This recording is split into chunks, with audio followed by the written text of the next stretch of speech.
Hello friends, मैं एक बार फिर से उपस्थित हूँ कहानी सफ़र इश्क का अगला भाग लेकर। इसके पहले भी 45 भाग अपलोड हो चुके हैं। अगर आपने नहीं देखा तो प्लीज़ एक बार मेरे चैनल पर जाकर अवश्य देखें। अखिल ने तुरंत नील को फ़ोन लगा दिया। इधर नील मीटिंग में बिजी था तो उसका फ़ोन वाइब्रेशन मोड पर रखा था। जब कॉल आया तो फ़ोन वाइब्रेट हुआ। उसने फ़ोन की आवाज़ सुनी पर इग्नोर किया, रिसीव नहीं किया। पूरा रिंग होने के बाद भी जब फ़ोन नहीं रिसीव हुआ तो अखिल ने तुरंत दोबारा फ़ोन लगा दिया। अब की बार फ़ोन की आवाज़ सुनकर नील का माथा ठनका। कहीं पिया का कॉल तो नहीं आ रहा है। उसने तुरंत वहाँ बैठे सभी कलीग को कहा, sorry guys, just a second बोलकर फ़ोन देखा तो उस पर अखिल का नाम शो हो रहा था। यह क्यों अभी कॉल कर रहा है? उसने फिर कॉल को इग्नोर करना चाहा, लेकिन रिसीव कर लिया और धीरे से कहा, अखिल, मैं अभी मीटिंग में हूँ, बाद में बात करता हूँ। नील प्लीज़ एक सेकंड मेरी बात सुन लो, it's very important and urgent. Okay बोलो। तुम सैम को कब से जानते हो? नील को मीटिंग कंटिन्यू करना था तो ज़्यादा बात करना नहीं चाह रहा था और ध्यान उसका उधर ही था तो वह समझ नहीं पाया। व्हाट? क्या बोल रहे हो? अखिल, सैम? कौन सैम? अरे तुम्हारे बिजनेस पार्टनर एनी का भाई सैम, मिस्टर स्मिथ का बेटा, उसे जानते हो? एनी मेरी बिजनेस पार्टनर नहीं है। खैर छोड़ो, बट मैं सैम को नहीं जानता हूँ। हाँ, नाम सुना है कि वह एनी का भाई है, पर ज़्यादा अच्छे से नहीं जानता हूँ। क्या हुआ? वह जिया का बॉयफ्रेंड है। व्हाट? यह क्या कह रहे हो तुम अखिल? तुम्हें किसने कहा? खुद जिया ने। और फिर अखिल ने मॉल में शॉपिंग करने वाली और बर्थडे पार्टी वाली सारी बातें बता दी। तब नील ने सामान्य होकर कहा, अखिल, यह तो कहीं न कहीं अच्छी बात है। जो कुछ पिछले दिनों उसके साथ हुआ है उस सब से उसे उबरने का मौका मिलेगा। वह जल्दी उबर जाएगी। हाँ, इतनी जल्दी उसका वह बॉयफ्रेंड बन गया, यह थोड़ा अजीब लग रहा है, पर कोई नहीं, यह भी ठीक है एक तरह से। और जब उसका बॉयफ्रेंड है तो वह उसके साथ बर्थडे सेलिब्रेट करेगी ही। उसके साथ तो पार्टी करना बनता है। इसमें तुम क्यों इतना परेशान हो रहे हो? वह भी तब जब उसके पेरेंट्स को सब पता है तब। मुझे उसके साथ पार्टी करने में कोई प्रॉब्लम नहीं है और वह उसका बॉयफ्रेंड है, मुझे यह भी प्रॉब्लम नहीं। लेकिन जिस तरीके से सैम बिहेव कर रहा है उसके साथ, मुझे कुछ ठीक नहीं लगा। सैम की नीयत मुझे ठीक नहीं लगी। और फिर उसने ड्रिंक वाली बात से लेकर डांस करने वाली बात और उसे लेकर कमरे में जाने वाली बात सब बता दिया। सुनकर नील बेहद चौंक गया। अखिल ने फिर कहा, नील, मैं जिया के साथ 1 महीना लगातार रहा हूँ। वह ऐसी लड़की नहीं है कि खुद को इतने जल्दी और इस तरीके से सौंप दे। और तुम्हारी तो शादी होने वाली थी, क्या तुम्हें लगता है वह ऐसी लड़की है?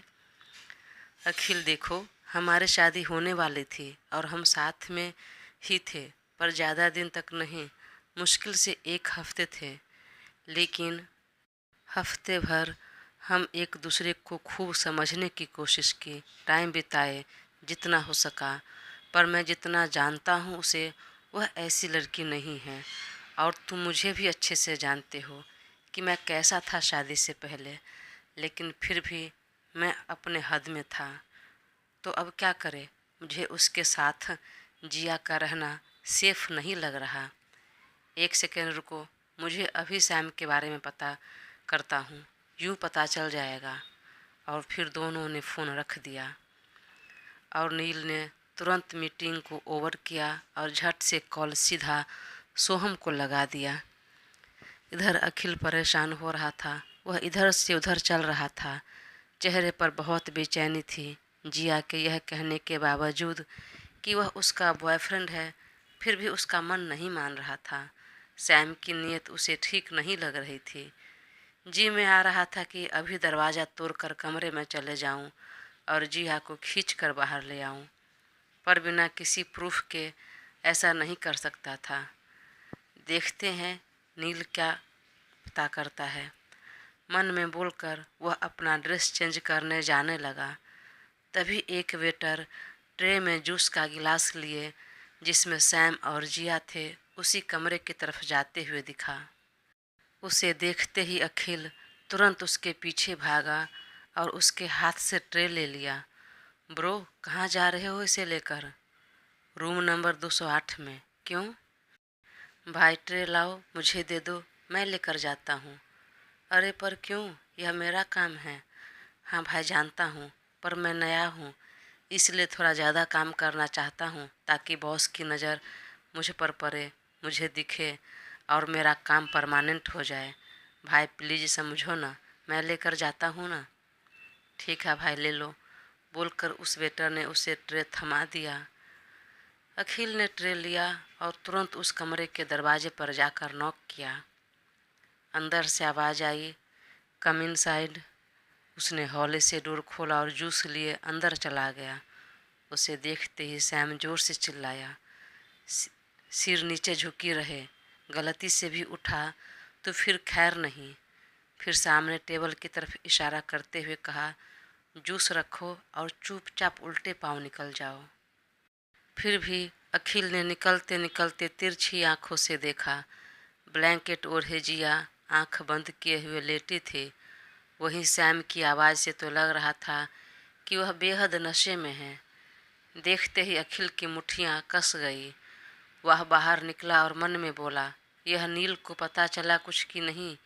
एक बार फिर फ़ोन ट्राई करता हूँ। और फ़ोन लगा दिया, पर नील का नंबर बिजी आ रहा था। वह बाहर निकला और अपना कॉस्ट्यूम चेंज करने लगा।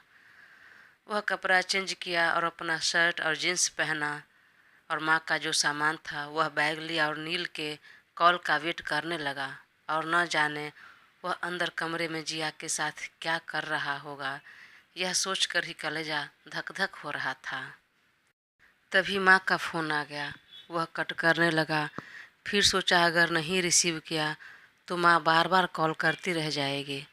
उसने फ़ोन रिसीव किया और बोला, हाँ मम्मी। बेटा तुम कहाँ रह गए, आए नहीं?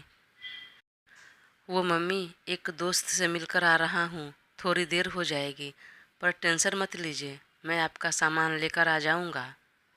और चलिए फ़ोन रखता हूँ मैं, और फ़िलहाल अभी मुझे कॉल मत कीजिएगा, मैं ज़रा बिजी हूँ। ठीक है, नहीं करूँगी, बोलकर माँ ने फ़ोन रख दिया।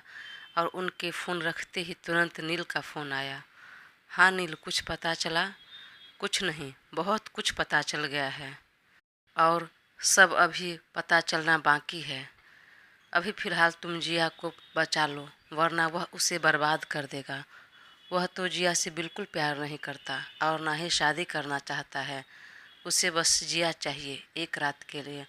वह उसे यूज करेगा और छोड़ देगा, कुछ नहीं इसके अलावा। और वह जिया एक तरफा उसके प्यार में पागल है।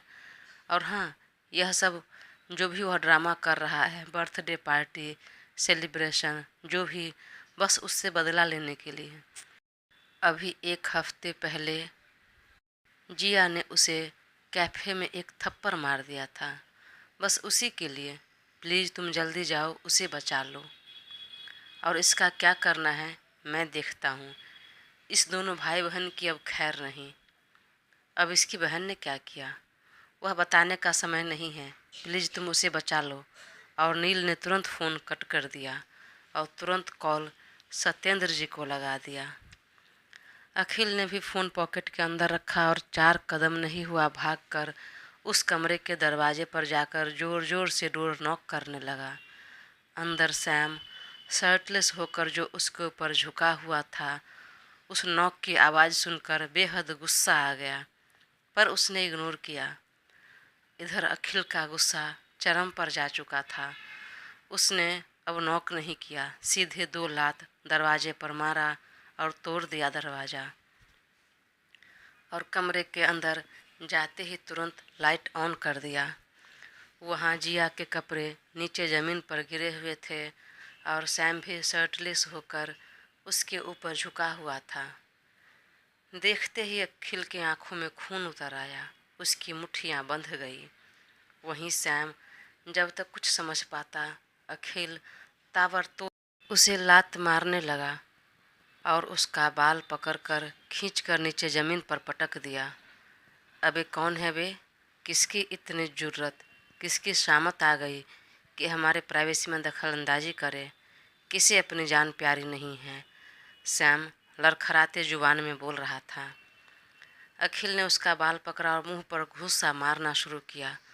साले आज तुझे जिंदा नहीं छोड़ूंगा। एक इनोसेंट लड़की को अपने प्यार के जाल में फंसाकर उसकी इज्जत से खिलवाड़ करने का अंजाम भुगतना होगा तुम्हें आज। सैम भले ही नशे में था पर वह सब समझ रहा था।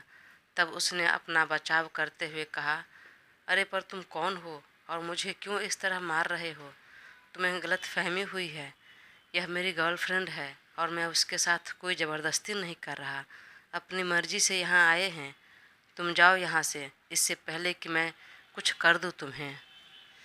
साले तुम मुझे क्या करेगा? अपनी जान की भीख मांगोगे तुम। उसके नाक से अब तो खून आने लगा था और नशे में धुत था तो अखिल की तरफ अच्छे से देखा नहीं। वह नाक से खून को पोंछते हुए सैम से ने फिर कहा, सुन, मेरी बात सुन। यह मेरी गर्लफ्रेंड है और बहुत जल्दी शादी करने वाले हैं हम दोनों, तो हमारे बीच में यह होना तो कॉमन सी बात है। पर अगर तुझे भी एंजॉय करना है तो कर सकता है, मुझे कोई आपत्ति नहीं होगी। और फिर वह तो नशे में है, उसे कहाँ पता चलेगा कि मेरे अलावा कोई और भी था। उसे तो यही लगेगा कि मैं ही हूँ। चल तू भी एंजॉय कर ले। शी इज़ वर्जिन यार, मज़ा आएगा। सुनते ही अखिल ने उसे एक लात मारा छाती पर और पीठ के बल जमीन पर गिरा दिया और उसके कलेजे पर लात रखते हुए कहा, अब तो तू गया। सैम को अब लगा कि वह नहीं बच पाएगा, तो पूरी ताकत से वह उठ खड़ा हुआ और अखिल का कॉलर पकड़ लिया। कौन है बे तू साले? मैंने तुझे ऑफ़र दिया पर तुझे ज़्यादा हीरो बनने की पड़ी है। इस लड़की को बचाना चाहता है। मैं कौन हूँ जानता है? और मुझसे पंगा लेने का मतलब समझता है? अपनी जान से हाथ धो बैठना। और आंखें फाड़ कर अखिल की तरफ ऊपर से नीचे तक देखा और कहा, ओह तो तुम हो अखिल, इसका आशिक। तुमने इसकी जान बचाई थी ना, मेरे कब्जे से भागने में मदद की थी ना। अब इसके साथ तुम्हारी भी खैर नहीं। और यह तेरे साथ 1 महीने रही कनाडा में। तुम भी तो इसे छोड़ा तो नहीं होगा। वहीं बेड पर लेटी जिया नशे में बरबरा रही थी। सैम, मैं तुमसे प्यार करती हूँ, मैं तुम्हारी हूँ, पर प्लीज़ शादी से पहले कुछ मत करना। मुझे जाने दो, मुझे घर जाने दो। सुनकर अखिल का कलेजा कांप गया, आंखों में आंसू आ गया और तुरंत जिया की तरफ लपका और उसके ऊपर से कंबल हटाया तो देखा वह सिर्फ इनरवियर में थी। उसने आंखें बंद कर ली और दांत पर दांत बिठा लिया और तुरंत अपना शर्ट निकाल कर उसे पहना दिया और उसे बाहों में उठा लिया। पीछे से सैम ने यह देखकर उसे एक लात मारते हुए कहा, तुम इसे लेकर कहाँ जा रहे हो? नहीं, यह मेरी गर्लफ्रेंड है। तुम उसे इस तरह नहीं ले जा सकते। और वह नशे में से जब बाहर आएगी तो तुम्हें ही फंसा देगी, तुम पर इल्ज़ाम लगाएगी। बेवजह फंस जाओगे तुम। वह तुम्हारी बातों पर बिलीव नहीं करेगी। चलेगा मुझे, पर अब यह यहाँ नहीं रहेगी। सैम ने फिर कहा, अरे यह अपने मन से आई है और उसके माँ बाप को भी खबर है और उन्होंने परमिशन दी है। हम बहुत जल्दी शादी भी करने वाले हैं। क्या इसके माँ बाप को यह पता है कि तुम यहाँ पार्टी के बहाने उसके साथ क्या क्या करने वाले हो? या इसे पता है अगर यह अपनी मर्जी से आई है, इसकी मर्जी से सब कुछ हो रहा है, तो फिर यह क्यों बोल रही है? तुम्हें रोक क्यों रही है? शादी से उसके बाद हम करेंगे, ऐसा क्यों बोल रही है? अरे हाँ, यह बोल रही है क्योंकि यह ज़्यादा आदर्शवादी विचार की है। लेकिन क्या फ़र्क पड़ता है? शादी से पहले हुआ शादी के बाद, आज न कल तुम शादी तो हम करेंगे ही ना। नहीं, तुम उससे शादी नहीं करोगे, बस इसे यूज कर रहे हो और कुछ नहीं। अब मुझे तुम्हारी सारी सच्चाई पता चल गई है। सैम जोर से हंसने लगा। पता चल गई? सच्चाई बहुत अच्छा हुआ, लेकिन तुम्हें आधी अधूरी सच्चाई पता चली होगी। पूरी सच्चाई मैं बता देता हूँ। मैं इससे प्यार नहीं करता हूँ। यही मेरे पीछे मेरे प्यार में स्कूल के समय से ही पागल है। अब जब कोई आपको इतना प्यार करता है तो उसका कुछ तो परिणाम मिलना चाहिए, फल मिलना चाहिए। तो बस मैं अपने फ़ायदे के लिए इसका यूज किया, इससे दोस्ती बढ़ाई। लेकिन यह इतनी आदर्शवादी है, महान बन रही थी कि एक किस क्या कर लिया तो कैफ़े में ही मुझे थप्पड़ मार दिया। इसकी इतनी हिम्मत, मुझ पर हाथ उठाए। कहाँ मैं और कहाँ यह। चुटकी बजाते ही इसके पूरे परिवार के सहित मैं रोड पर लाकर खड़ा कर सकता हूँ, लेकिन मैंने ऐसा नहीं किया। इस तरह से बर्बाद करूँगा इसके साथ, रात बिताऊँगा और निकल जाऊँगा। फिर क्या करेगी? कुछ भी नहीं, और ये कहीं की नहीं रह जाएगी। ना नील से इसकी शादी हुई और ना मैं शादी करूँगा। और जब कोई शादी के लिए तैयार होगा भी तो मैं सबको बता दूँगा। मुझ पर हाथ उठाने की सज़ा तो इसे मिलेगी। अब तो तुम्हें सब कुछ पता चल गया ना, जाओ बता दो। लेकिन एक बात याद रखना, तुम्हारी बातों पर कौन यकीन करेगा? ये यकीन करेगी या इसके माँ बाप? और तुम कौन हो इसके? लगते कौन हो? और अब तुम मुझे क्या फंसाओगे? मैं तुम्हें फंसाऊंगा। मैं अभी के अभी इसके मम्मी पापा को कॉल करता हूँ और सब बता देता हूँ। फिर जो इल्ज़ाम तुम मुझ पर लगा रहे हो, वह सारा इल्ज़ाम मैं तुम पर लगाऊंगा। फिर तुम क्या जवाब दोगे जब उसके माँ बाप पूछेंगे कि तुम इसके कौन लगते हो? यह कौन लगती है? तुम इसके साथ कमरे में क्यों थे? अगर तुम मेरा नाम लोगे तो मैं बता दूंगा, और मेरे बारे में जानते भी हैं कि मैं उसका बॉयफ्रेंड हूँ। बहुत जल्दी सगाई करने वाले हैं हम। पर तुम क्या बताओगे? क्या सफाई दोगे? एक बार सोच लेना, फिर आगे कुछ करना, और इस कमरे से इसे लेकर बाहर निकलना। अगर अपनी भलाई चाहते हो तो इसे बेड पर रखो और चुपचाप निकल जाओ, वरना मैं अभी के अभी कॉल लगा दूंगा। कॉल क्या लगा दूंगा? मैं वीडियो रिकॉर्ड करता हूँ, और रिकॉर्डिंग अभी के अभी मिस्टर दुबे को व्हाट्सएप कर देता हूँ। और तुरंत वीडियो रिकॉर्ड करने लगा। अखिल का माथा ठनका और तुरंत दिमाग में कुछ क्लिक हुआ। वह एक हाथ में जिया को थामे रहा और दूसरे हाथ से झट से अपना बैग, जो कि वहीं कमरे में रखा था, उसमें से सिंदूर की डिब्बी निकाला और जिया का मांग भर दिया। और बेहद गुस्से में कहा, लो, अब पता चल गया कि यह कौन है। अब यह मेरी वाइफ है, मैंने शादी कर ली इससे। और तुरंत उसका मोबाइल छीन लिया। रिकॉर्डिंग अब मैं अपने मोबाइल पर और सभी के मोबाइल पर भेज देता हूँ, प्रूफ के लिए कि मैंने उससे शादी कर ली है और अब यह मेरी वाइफ है।